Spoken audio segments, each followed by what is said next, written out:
Hi everyone, welcome to GuideGrid.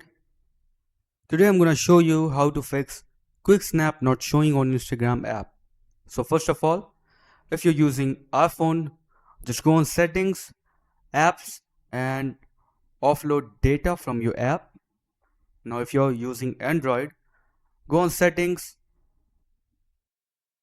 and go on apps. Alright, now go on manage apps and here select Instagram from apps list.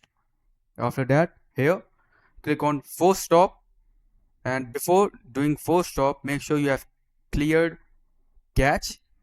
You can also clear all the data if you don't have any important data in your app. This will make the app light and all the options will be working smoothly.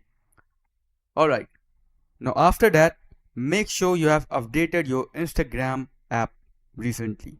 So if you're on Android, go on Play Store and update your Instagram app, and if you're on iPhone, go on App Store and update your Instagram app. So that's it for the video. Thanks for watching.